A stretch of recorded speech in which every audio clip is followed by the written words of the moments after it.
Estava parado no centro da sala de reuniões, a carpete tão fofa que mal sentia o chão por baixo dos meus sapatos de trabalho. O ar-condicionado soprava frio, mas o calor na minha garganta era mais intenso que qualquer verão em Lisboa. Todos os olhos na sala, uma dúzia de executivos de fatos caríssimos, pareciam pregos a cravar-me na parede. Ricardo Castro, que me observava da ponta da mesa, tinha o rosto de mármore, mas os olhos... os olhos dele dançavam com uma mistura de ódio e um medo antigo. Era o rosto que me perseguira durante 18 anos, mesmo que eu só o soubesse agora. A voz do senhor João Matos ecoava na sala, solene e pesada, como a história que estava prestes a desenrolar-se. Era estranho estar aqui, sob esta luz artificial, com todos estes olhares. Há umas semanas, eu ainda era apenas Pedro Silva, o homem invisível da limpeza noturna do grupo Chinua Portugal. Mas como é que se chega de vassoura na mão a testemunha-chave de uma sala de conselho que decide o destino de um império?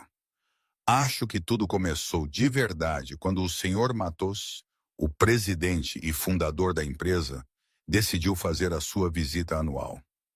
Ou semi-anual? Enfim, o que importa é que a sede de Lisboa ficou toda em alvoroço. Parecia que vinha o Papa em pessoa. Era um dia, ou melhor, uma noite como tantas outras, na sede do grupo Chinua Portugal, perto do Parque das Nações. O prédio, todo vidro e metal, brilhava mesmo às 9 da noite. Mas por dentro, onde eu trabalhava, era um mundo de corredores longos, silêncio e o cheiro a desinfetante. O meu turno da noite era a minha vida. Varria chãos, esvaziava caixotes, polia superfícies que aqueles senhores dos andares de cima só notavam quando estavam sujas. A regra era simples: faz o trabalho, fica calado, desaparece. E eu seguia à risca. Invisibilidade não era só o meu emprego, era a minha sobrevivência, especialmente com o meu miúdo. O Miguel, com 8 anos, dependia de mim para tudo. Naquela noite o ar estava carregado, tipo antes de uma tempestade. Tinha se espalhado a notícia de que o senhor João Matos, o patriarca de 78 anos que construíra este império a partir do nada lá em Vila Nova de Gaia há décadas, estava-se a caminho. Diziam que vinha para avaliar o filho, João Filho Matos, o atual CEO. Mas sussurravam-se outras coisas, mais sombrias, sobre traidores e sobre quem mandava de verdade. A verdade é que ninguém relaxava. E eu? Eu queria ficar o mais longe possível de tudo isso. O meu plano, claro, desmoronou-se. Às 9h47, o elevador de serviço enguiçou, deixando a equipa de manutenção presa. O meu supervisor, um tipo que mal me olhava na cara, avisou-me pelo rádio: Pedro, sobe ao andar executivo, faz a limpeza antes da chegada deles. Andar executivo? Aquilo era território proibido para mim, mas não havia mais ninguém. Respirei fundo e lá fui eu, pelas escadas, arrastando o meu balde e esfregona, a repetir a mim mesmo: é só entrar e sair, ninguém importante vai aparecer. O andar executivo, ai, aquele andar. Os mármores brilhavam tanto que quase via o meu reflexo deformado. Janelas do chão ao teto mostravam Lisboa estendida lá embaixo, uma miríade de luzes que faziam a renda do meu T2 parecer uma esmola. Quadros nas paredes, arte moderna que valia provavelmente mais do que o meu prédio inteiro. Mantive a cabeça baixa, movendo-me rápido, de canto em canto, invisível como sempre. Estava quase a acabar quando virei para um corredor e dei de caras com ele. O senhor João Matos. Ele estava ali, sozinho, meio que se tinha desviado da segurança. Era mais pequeno do que eu imaginava, mas a sua presença preenchia o corredor como uma força física. Cabelo branco, olhos afiados, uma postura que falava de décadas a comandar salas cheias de homens poderosos. Por trás dele ouvia-se o barulho rápido de passos. Eram os seguranças, a aperceberem-se que a sua carga tinha escapado. E o João Filho Matos, o CEO, a correr para alcançar o pai. O que aconteceu a seguir não foi uma decisão consciente, não foi algo que eu pensei. Foi mais profundo, algo enterrado tão fundo em mim que eu já tinha esquecido que existia. O meu corpo moveu-se antes que a minha mente pudesse pará-lo. Pousei a esfregona, endireitei a coluna e curvei-me numa vênia específica, num ângulo preciso, acompanhada de palavras que não saíam da minha boca há 18 anos. A saudação saiu no antigo dialeto de Vila Nova de Gaia, o que era falado por pescadores e operários fabris nos anos 70. Aquele que as gerações mais novas tinham abandonado e que os estrangeiros jamais conseguiriam dominar. Era uma saudação de profundo respeito, reservada para os mais velhos de maior estatura, e eu pronunciei-a com pronúncia perfeita e entoação impecável. O corredor ficou em silêncio. Os seguranças pararam a meio passo, as mãos a pairar perto das armas. João Filho Matos ficou petrificado, o seu rosto a passar por confusão, desconfiança e algo próximo do medo. Mas foi a reação do Sr. Matos que mais importou. Os olhos do velho arregalaram-se, depois estreitaram-se e depois arregalaram-se novamente. A sua mão, que estava a estender-se para a bengala, tremeu ligeiramente. Ele olhou para mim como se visse um fantasma. Ou talvez ouvisse um. Demorei a perceber o meu erro. 18 anos a esconder-me cuidadosamente, a enterrar cada vestígio do meu passado. E acabara de me expor com 4 palavras e uma vênia. O meu coração batia-me no peito como um tambor enquanto me endireitava, lutando contra o desejo de fugir. O Sr. Matos ainda me encarava. E havia reconhecimento naqueles olhos antigos. Não reconhecimento do meu rosto, mas de outra coisa. Algo que o velho não encontrava há muito tempo. O Sr. Matos falou em português, a voz áspera pela idade, mas cortante pela autoridade. Quem te ensinou a cumprimentar assim? A pergunta foi direta, sem margem para evasivas. Eu compreendi cada palavra, embora não falasse nem reconhecesse a língua desde a noite em que fugi de Portugal. João Filho Matos adiantou-se colocando-se entre o pai e o homem da limpeza. Pai, este é só um funcionário da manutenção. Devíamos voltar para a área de recepção. O português dele era impecável, o tom de desdém, mas os seus olhos continuavam a espreitar-me com desconfiança. Como é que um homem da limpeza americano sabia o cumprimento antigo? Por que é que o pai dele parecia tão abalado? O Sr. Matos ignorou completamente o filho. Deu um passo em direção a mim, estudando o meu rosto com a intensidade de um homem a resolver um enigma que o assombrara durante anos. Esse cumprimento, disse ele, mas com o peso da sua autoridade portuguesa, ouvi-o de apenas uma pessoa na minha vida. Durante 40 anos, ele cumprimentou-me exatamente daquela maneira. Todas as manhãs, todas as reuniões, todas as despedidas. Ninguém mais o sabia.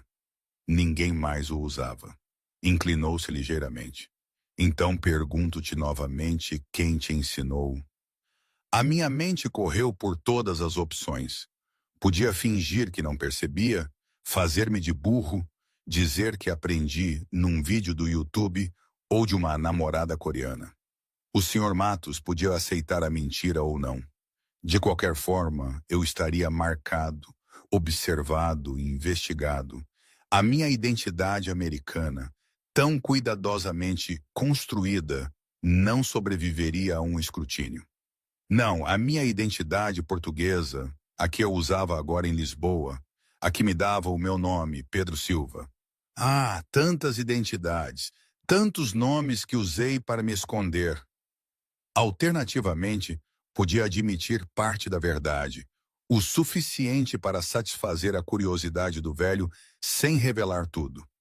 Era arriscado, mas podia dar-me algum controlo sobre o que aconteceria a seguir. Escolhi o segundo caminho. Cresci em Vila Nova de Gaia, disse eu baixinho, o meu sotaque, que eu passara anos a tentar apagar, mal audível. Alguém me ensinou há muito tempo. A expressão do Sr. Matos mudou. O choque desapareceu, substituído por algo mais complexo. Curiosidade, cálculo E por baixo de tudo, um lampejo de esperança que ele rapidamente suprimiu. Virou-se para o filho e falou rapidamente em português, dando ordens que fizeram a mandíbula de João Filho cerrar-se com desacordo óbvio. O CEO tentou protestar, mas um olhar do pai calou-o. 2 seguranças aproximaram-se de mim. Por um momento terrível, pensei que me iam arrastar para um interrogatório. Em vez disso, um deles falou com um sotaque carregado. O presidente solicita a sua presença na recepção desta noite. Irá ajudar no serviço. Não foi um pedido. Eu percebi que recusar não era uma opção. João Filho Matos observou a troca com hostilidade mal disfarçada. Não confiava neste funcionário da limpeza. Não entendia por que o pai estava tão interessado num ninguém que varria chãos por um salário mínimo. Mas ele também sabia que não devia desafiar o presidente diretamente, especialmente na frente de subordinados. O que quer que estivesse a acontecer ali, João Filho descobriria a verdade à sua maneira. Segui os seguranças em direção ao salão de recepções, a minha mente a trabalhar com as implicações. Passara 18 anos a construir uma vida, um pequeno apartamento, um emprego estável, um filho que dependia de mim para tudo. Miguel tinha apenas 8 anos, e eu estava a lutar uma batalha pela custódia contra a família da minha ex-mulher, pessoas com advogados, dinheiro e contactos. Se perdesse o emprego, perdia o meu rendimento. Se perdesse o meu rendimento, perdia o Miguel. Essa equação tinha governado todas as decisões que eu tomava desde que tinha regressado a Portugal. Manter-me invisível, manter o emprego, manter-me na vida do meu filho. Agora, a invisibilidade já não era possível. O Sr. Matos tinha me visto de verdade, e aquele olhar não se desviaria até encontrar respostas. Eu não sabia o que o velho suspeitava, não sabia o quanto ele tinha desvendado com 4 palavras numa vênia. Mas eu sabia uma coisa com absoluta certeza.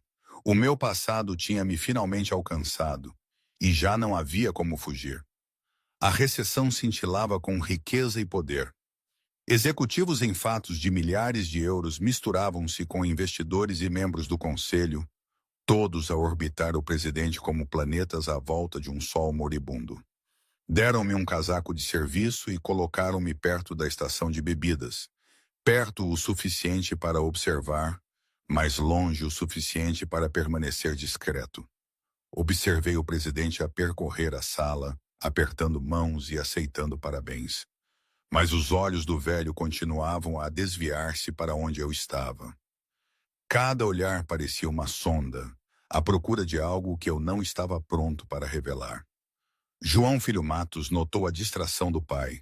Aproximou-se da estação de bebidas, sob o pretexto de ir buscar uma bebida, parando perto o suficiente de mim para falar sem ser ouvido. Não sei quem és nem que jogo estás a jogar, disse o CEO suavemente, a sua voz carregada da precisão fria de um homem habituado a eliminar ameaças. Mas eu vou descobrir. E se estás aqui para prejudicar o meu pai ou esta empresa, eu vou destruir-te. Ele pegou na sua bebida e afastou-se sem esperar por uma resposta. Não disse nada. Compreendia a desconfiança de João Filho, até a respeitava. Um bom filho a proteger o pai de potenciais ameaças. Era exatamente isso que eu faria pelo Miguel. Mas também sabia que João Filho estava a olhar na direção errada. O verdadeiro perigo naquela sala não era um homem da limpeza com sotaque de Vila Nova de Gaia. Era alguém muito mais próximo do presidente. Alguém que se escondera à vista de todos há 18 anos. A noite continuou. Servi bebidas, recolhi pratos e mantive a minha invisibilidade o melhor que pude. Mas senti o peso da atenção do presidente como uma presença física. E sabia que o dia seguinte traria perguntas para as quais não estava preparado para responder. Em algum lugar neste edifício, enterrado em arquivos antigos e bases de dados esquecidas, estava a verdade sobre o que aconteceu há 18 anos em Vila Nova de Gaia. A verdade sobre um homem chamado Tiago Pereira, que me ensinara tudo o que eu sabia. A verdade sobre como Tiago morrera e quem era o responsável. Eu tinha enterrado essa verdade para sobreviver. Agora, parado numa sala cheia de pessoas que podiam destruir a minha vida com um único telefonema, interrogava-me se a sobrevivência ainda era possível ou se o passado finalmente viera cobrar o que era seu. Momentinho, preciso mesmo de parar aqui. Isto tudo, esta situação com o Sr. Matos e o meu passado, era tão surreal, tão ridículo quando penso bem. Eu era o Pedro Silva, homem da limpeza, pai solteiro a tentar manter-se à tona. E de repente estou a servir bebidas a CEOs, a ser ameaçado por um tipo que devia ser o meu chefe e a sentir o peso de um segredo de 18 anos. Eu sei, a história de um homem humilde que tem um segredo heróico. É um clichê, certo? Mas quando és tu a vivê-lo, não é nada romântico, é exaustivo, é assustador. Uma parte de mim só queria gritar: deixem-me em paz, deixem-me ir para casa pôr o meu filho a dormir. Mas era como se o mundo de repente tivesse decidido que eu já tinha fugido o suficiente, que as cortinas se abriram e eu estava no palco principal. Quisesse ou não. Qual a probabilidade, não é? De tudo isto acontecer. Enfim, que seja. Às vezes, quando não conseguia dormir à noite, pensava no meu pai de criação, o Tiago. No modo como ele sempre dizia: confia em ninguém que soe demasiado bem. Ele queria dizer os vendedores no mercado, a prometer peixe fresco que não era assim tão fresco, mas agora eu entendia de outra forma. O grupo Shinua, as promessas, o luxo todo, parecia demasiado perfeito. E o perfeito não existe. Isso tinha sido a minha primeira lição em Gaia, e a mais difícil de todas. O Pedro, de 18 anos, teria encolhido os ombros e fugido. Mas o Pedro, de 36, com um filho, sabia que não tinha esse luxo. 3 dias depois da recessão, Pedro foi novamente convocado ao andar executivo. Desta vez, não houve pretexto de deveres de limpeza. Um oficial de segurança acompanhou-o até uma sala de conferências privada onde o presidente esperava sozinho. O velho estava sentado à cabeceira de uma longa mesa, uma pasta de papel pardo aberta à sua frente. Fotografias espalhadas pela superfície polida. Eu reconheci a sala da minha breve passagem durante a recessão. Era ali que as decisões importantes eram tomadas, longe dos olhos dos funcionários comuns. O senhor João Matos fez um gesto para que eu me sentasse, depois deslizou uma das fotografias pela mesa. Mostrava duas figuras num cais, o oceano estendendo-se atrás deles. Um era um homem de meia-idade, com olhos gentis e um rosto marcado. O outro era um rapaz de uns 12 anos, traços de mestiçagem evidentes mesmo na imagem desbotada. Não precisei de olhar de perto para saber quem eram. Eu tinha levado uma cópia dessa fotografia na minha carteira durante anos antes de finalmente a queimar num momento de desesperada autopreservação. A voz do presidente era suave, mas carregava o peso de décadas. O Tiago Pereira tirou esta fotografia. Porto de Vila Nova de Gaia, 1997. Ele enviou-a para mim com uma carta a explicar que tinha acolhido uma criança, meio portuguesa, meio americana, abandonada por ambos os pais. Perguntou se eu apoiaria a educação do rapaz. O velho tocou na fotografia com um dedo rugoso. Eu disse que sim. Nunca conheci a criança, mas paguei a sua escola desde aquele ano até a morte do Tiago, 6 anos no total.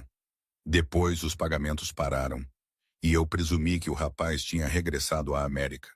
Ou, neste caso, voltado para onde veio. Ele olhou para mim com olhos que tinham visto demasiado para serem enganados. Tu és esse rapaz.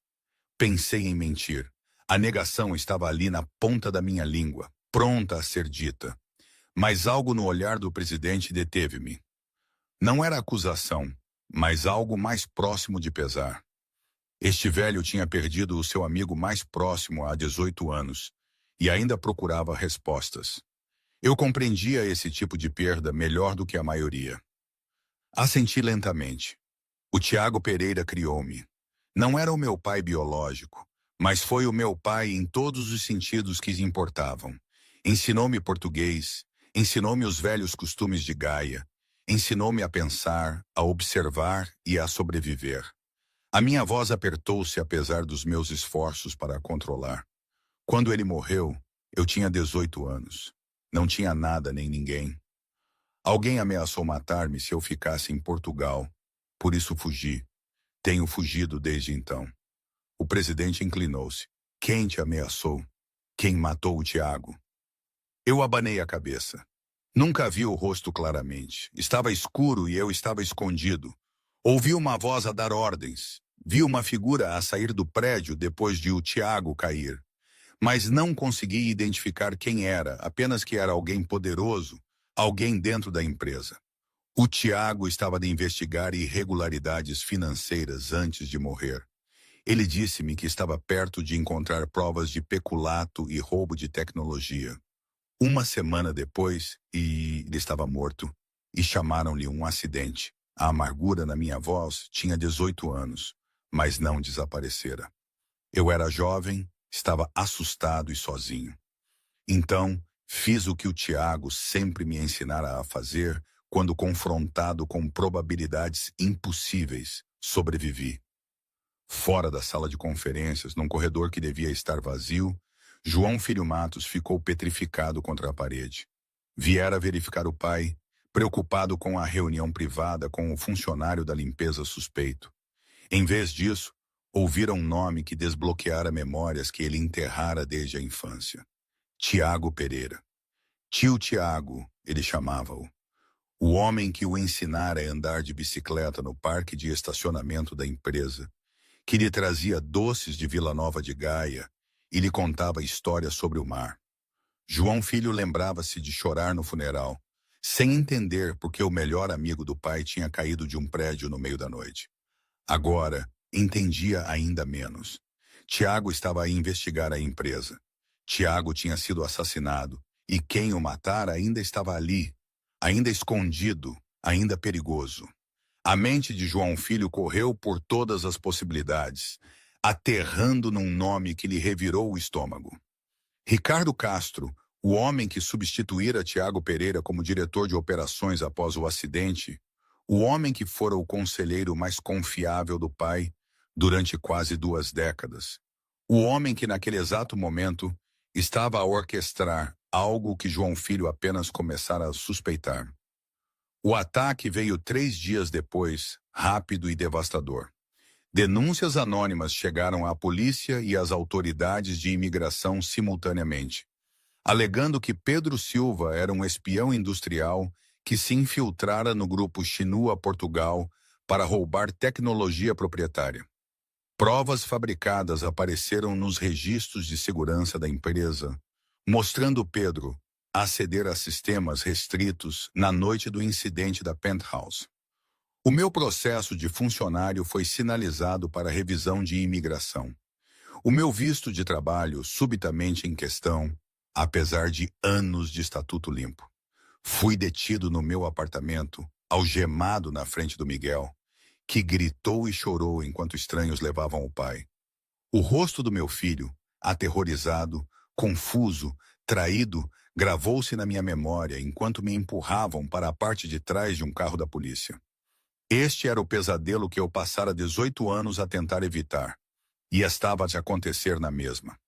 As acusações eram graves o suficiente para justificar a detenção, mas tão frágeis que o meu defensor público garantiu a minha libertação sob fiança em 48 horas.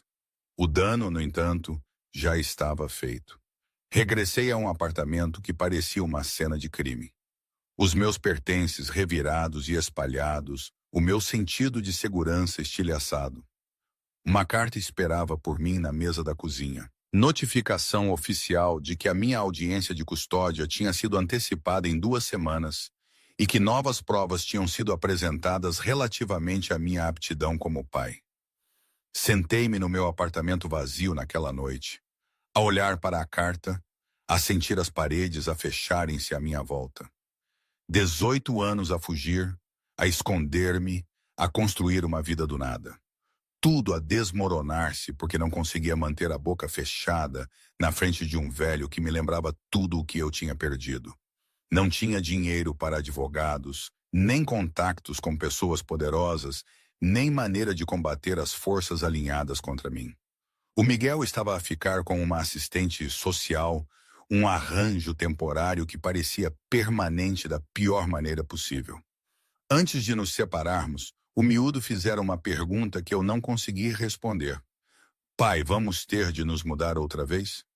A inocência naquela pergunta, a suposição de que fugir era sempre uma opção, quebrou algo dentro de mim que eu não sabia que ainda estava intacto. Olhei para a fotografia que mantivera escondida na minha carteira todos estes anos. Não a do Porto de Vila Nova de Gaia, mas uma imagem diferente. Tiago Pereira, mais jovem do que me lembrava, de pé em frente a um pôr do sol, a sorrir para a câmara, vivo e inteiro e inconsciente do que estava para vir. Lembrei-me da última coisa que o Tiago me dissera antes de tudo desmoronar. Um homem de verdade não foge da escuridão, Pedro. Ele acende uma lâmpada. Na altura, eu era demasiado jovem e assustado para entender. Agora, sentado nas ruínas da minha vida cuidadosamente construída, as palavras finalmente faziam sentido. Fugir não me salvara. Esconder-me não me protegera. O passado tinha me encontrado na mesma e continuaria a encontrar-me até que eu parasse de fugir e começasse a lutar. Eu não sabia como vencer esta batalha. Eu não sabia se vencer era sequer possível. Mas pela primeira vez em 18 anos, eu sabia que fugir já não era uma opção. A escuridão estava ali. Era a hora de acender uma lâmpada. O que vocês teriam feito naquela situação, digo eu? O instinto diz para agarrar o miúdo e desaparecer, mas a alma, essa, clamava por outra coisa. Eu estava a embalar as últimas roupas do Miguel quando bateram à porta. Já passava da meia-noite, e eu não tinha contado a ninguém os meus planos de sair da cidade. A audiência de custódia era dali a 5 dias, e eu já tinha aceitado que ia perder. Era melhor desaparecer agora, levar o Miguel para longe de advogados e tribunais e homens que podiam fabricar provas com um telefonema. Era melhor fugir mais uma vez e esperar que o passado não me seguisse. Abri a porta, esperando um vizinho ou talvez mais uma visita da polícia. Em vez disso, o senhor João Matos estava no corredor, sozinho, sem seguranças nem motoristas, nem qualquer das pessoas que normalmente o rodeavam. O velho parecia mais pequeno na luz tênue do prédio de apartamentos, mais velho, mais frágil, mas os seus olhos estavam tão afiados como sempre, e ele carregava uma pasta de couro que parecia demasiado pesada para as suas mãos envelhecidas. Afastei-me sem uma palavra, permitindo que o presidente entrasse. O apartamento estava nu, a maioria das nossas posses já encaixotadas e prontas para o transporte. O Miguel dormia no quarto, felizmente, alheio ao caos que consumira as nossas vidas. O presidente inspecionou a cena com uma expressão que podia ser tristeza ou compreensão, ou ambas. Pousou a pasta na mesa da cozinha e abriu-a lentamente. Lá dentro estavam documentos, papéis antigos amarelados pela idade, cobertos de texto em português antigo que eu não lia há quase 2 décadas. Fotografias acompanhavam os arquivos, mostrando rostos que eu reconhecia e rostos que não. Uma imagem parou o meu coração. Tiago Pereira, mais jovem do que eu me lembrava, de pé ao lado de um senhor João Matos, muito mais jovem em frente à sede original do Grupo Shinua, em Vila Nova de Gaia. O presidente falou baixinho, o seu português carregado com o peso da confissão. O Tiago estava a investigar Ricardo Castro há 18 anos. Ele descobriu que Ricardo estava a desviar fundos e a vender a nossa tecnologia aos concorrentes. O Tiago recolheu provas, preparou um relatório, planeou trazê-lo diretamente a mim. A voz do velho falhou ligeiramente. Ele nunca teve a oportunidade. Ricardo descobriu e silenciou-o permanentemente. Fê-lo parecer um acidente, uma queda do edifício da empresa durante uma noite de trabalho. Olhei para os documentos, as minhas mãos a tremer. Eu sabia que o Tiago fora assassinado. Eu suspeitava de alguém dentro da empresa, mas nunca souberam o nome. Nunca tiveram a confirmação de quem era o responsável. Agora, ao ver a prova que fora enterrada durante 18 anos, a figura sombria dos meus pesadelos finalmente tinha um rosto. Ricardo Castro, o homem que destruíra tudo. O presidente continuou, o seu olhar fixo na fotografia do seu velho amigo. Eu sabia que o Tiago tinha sido morto.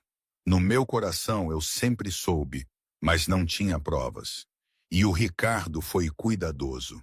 Eu disse a mim mesmo que procurar justiça sem provas só causaria mais danos. Disse a mim mesmo que proteger a empresa que o Tiago ajudara a construir era o que ele teria querido. O velho finalmente olhou para mim, e havia lágrimas nos seus olhos antigos. Menti a mim mesmo durante 18 anos. Esse silêncio é o meu maior pecado. Fiz a pergunta que se formara desde que o presidente entrara pela minha porta. Por que agora? Por que vir ter comigo com isto esta noite? O presidente meteu a mão no casaco e tirou uma carta, uma única página dactilografada sem assinatura. Recebi isto há 3 meses, anônimo, com selo de correio de Lisboa.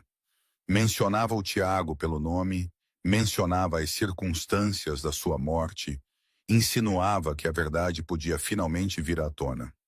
Acredito que o próprio Ricardo a enviou como provocação, confiante de que eu nunca agiria.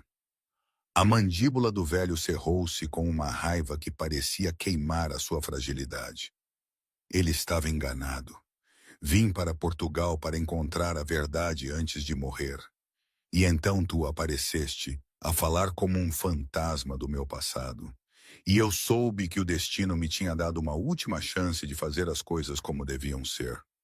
Olhei para o quarto onde o Miguel dormia, inocente da história que moldara toda a existência do pai. Fugir protegeria o miúdo do perigo imediato, mas também nos condenaria a ambos a uma vida de sombras. O Miguel cresceria a perguntar-se por que nunca podiam ficar num só lugar, porque o pai se encolhia a cada batida na porta, porque o passado deles era um quarto trancado que nunca podia ser aberto. Aquilo não era proteção, era prisão. Virei-me para o presidente e disse as palavras que determinariam tudo. O que é que precisa que eu faça? O plano ganhou forma nos 3 dias seguintes. O senhor João Matos trabalhou com o João Filho, que passara o tempo, desde o incidente da Penthouse, a conduzir a sua própria investigação sobre Ricardo Castro. As provas que compilaram eram substanciais. Registros financeiros que mostravam transações suspeitas, registros de comunicação que revelavam padrões de traição e os documentos que o Tiago Pereira reunira antes da sua morte. O que eles precisavam era de uma maneira de forçar Ricardo a expor-se, a revelar-se perante testemunhas que não podiam ser compradas ou intimidadas. O meu papel era simples, mas crucial. Eu testemunharia o que tinha experimentado, a ameaça que me expulsara de Portugal, os 18 anos de esconderijo, a ligação a Tiago Pereira que Ricardo tanto tentara enterrar. O meu testemunho sozinho podia não condenar Ricardo, mas combinado com as provas documentais, seria suficiente para destruir a fachada cuidadosamente construída do homem. A reunião do conselho foi agendada para uma quinta-feira à tarde, oficialmente convocada para abordar preocupações sobre recentes falhas de segurança. Todos os executivos seniores eram obrigados a comparecer, incluindo Ricardo Castro. João Filho tinha avisado discretamente as autoridades, organizando para que houvesse oficiais presentes numa sala adjacente, prontos para agir assim que as provas fossem apresentadas. Tudo dependia de Ricardo cometer um erro, da pressão da exposição, forçando-o a revelar a sua verdadeira natureza. Entrei na sala do conselho por uma porta lateral, acompanhado por pessoal de segurança que tinha sido informado do meu papel. Os executivos viraram-se para olhar, a confusão evidente nos seus rostos. O que é que um funcionário da limpeza estava a fazer numa reunião de tal importância? Ricardo Castro estava sentado perto da cabeceira da mesa, a sua expressão a mudar de surpresa para cálculo, para algo mais sombrio ao reconhecer o homem que tentara destruir. O senhor João Matos levantou-se e dirigiu-se à sala com a autoridade de um homem que construíra impérios. Há 18 anos, o meu amigo mais próximo e colega mais confiável foi assassinado na nossa sede em Vila Nova de Gaia. A sua morte foi considerada um acidente, e eu aceitei essa decisão porque fui um cobarde. Hoje eu corrijo esse erro. Fez um gesto para mim. Este homem foi criado por Tiago Pereira. Foi ameaçado para permanecer em silêncio depois de testemunhar as consequências da morte de Tiago. Hoje ele fala. Dei um passo em frente e comecei a falar. Descrevi a minha vida com Tiago Pereira, a investigação que Tiago estava a conduzir. A noite em que tudo mudou. Expliquei como estava escondido no edifício quando Tiago caiu. Como tinha visto uma figura a emergir da cena. Como uma voz na escuridão prometera matar-me se eu alguma vez falasse do que acontecera. A minha voz estava firme. As minhas palavras precisas. Os meus 18 anos de silêncio finalmente a romperem como uma barragem. Ricardo levantou-se do seu lugar, o seu rosto contorcido com indignação. Isto é um absurdo. Estão a aceitar a palavra de um criminoso? Um homem que foi preso por espionagem há poucos dias. Servi esta empresa fielmente durante décadas. Não serei difamado por um funcionário da limpeza com uma história fabricada. João Filho Matos falou pela primeira vez. A sua voz fria com a fúria de um filho que finalmente entendera o quão profundamente fora traído. As acusações de espionagem contra Pedro Silva foram retiradas. As provas foram fabricadas, rastreadas até contas que você controla. Ele tirou um tablet e exibiu uma série de documentos no ecrã principal da sala. Estes são e-mails de há 18 anos recuperados de servidores arquivados. Eles mostram comunicação entre você e os nossos concorrentes a discutir a venda de tecnologia proprietária. Os horários coincidem exatamente com o período em que Tiago Pereira estava a conduzir a sua investigação e com a noite da sua morte. A cor esvaiu-se do rosto de Ricardo. Ele olhou à volta da sala em busca de aliados, de alguém que o pudesse apoiar, mas encontrou apenas olhares hostis. Os outros executivos já se estavam a distanciar, sentindo para que lado soprava o vento. Ricardo passara 2 décadas a construir a sua rede de influência, mas as redes colapsam rapidamente quando o centro não consegue aguentar. O senhor João Matos desferiu o golpe final. Estive em silêncio por demasiado tempo, Ricardo. Protegi-te com a minha inação, permiti que prosperasses, enquanto Tiago apodrecia numa sepultura. Isso acaba hoje. Ele acenou para a porta lateral, que se abriu para revelar 2 agentes da polícia à espera no corredor. Hoje escolho a justiça. Ricardo tentou correr. Deu 3 passos antes que o pessoal de segurança lhe bloqueasse o caminho, forçando-o a voltar para o centro da sala. O executivo composto desapareceu, substituído por um homem desesperado cujo mundo cuidadosamente construído se desmoronava à sua volta. Ele caiu de joelhos, olhando para mim com olhos selvagens. Eu posso pagar o que quiseres. Dinheiro, posição, qualquer coisa. Apenas diz-lhes que te enganaste, diz-lhes que não viste nada naquela noite. Olhei para o homem que destruíra a minha infância, que assassinara o meu pai, que passara 18 anos a desfrutar dos frutos dos seus crimes. Enquanto eu mal sobrevivia como funcionário da limpeza e lutava para manter o meu filho. A raiva estava lá, a arder no meu peito, a exigir satisfação. Ninguém naquela sala me impediria se eu escolhesse agir. Ricardo merecia dor, merecia sofrimento, merecia tudo o que eu tinha suportado e mais. Mas pela janela atrás de Ricardo, eu podia ver o hall de entrada lá embaixo. O Miguel estava lá, sentado num banco, à espera que o pai emergisse do edifício que definira as suas vidas, de maneiras que o miúdo nunca compreenderia totalmente. 8 anos, inocente a confiar. O que quer que eu fizesse no próximo momento, moldaria o homem que o meu filho se tornaria. Recuei de Ricardo e disse as palavras que Tiago Pereira me ensinara há muito tempo. O homem mais forte não é aquele que destrói o seu inimigo. É aquele que sabe quando deixar ir. Virei-me do rosto implorante de Ricardo e caminhei em direção à porta. Ele é vosso agora. Façam com ele o que a lei exigir. Um mês depois, eu estava à porta da escola do Miguel, à espera do toque de saída. As acusações contra mim tinham sido totalmente retiradas. O meu registro limpo, a minha custódia do Miguel confirmada por um juiz que analisara as novas provas e considerara as alegações anteriores infundadas. Ricardo Castro estava a aguardar julgamento, os seus bens congelados, a sua reputação destruída. A empresa que ele tentara roubar seguia em frente sem ele. O senhor João Matos tinha me oferecido uma posição, diretor de operações e segurança, o mesmo cargo que Tiago Pereira ocupara antes da sua morte. Eu tinha recusado a posição a tempo inteiro, mas aceitei um acordo de consultoria a tempo parcial.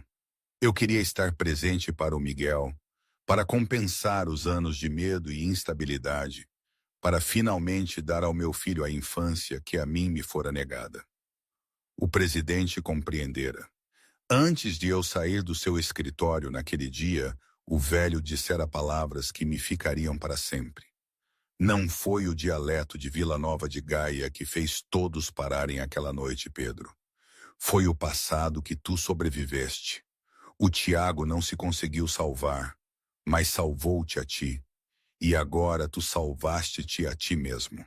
A campainha tocou e as crianças saíram a correr do edifício. O Miguel viu o pai e correu na minha direção, a mochila a saltar, o rosto radiante com a simples alegria do reencontro.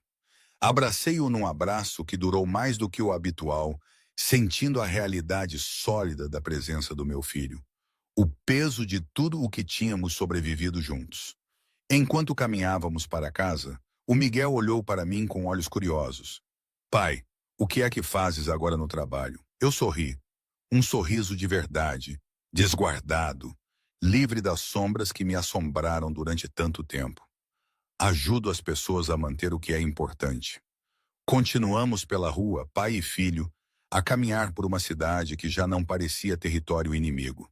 A minha coluna estava direita, os meus olhos calmos, o meu passo sem pressa.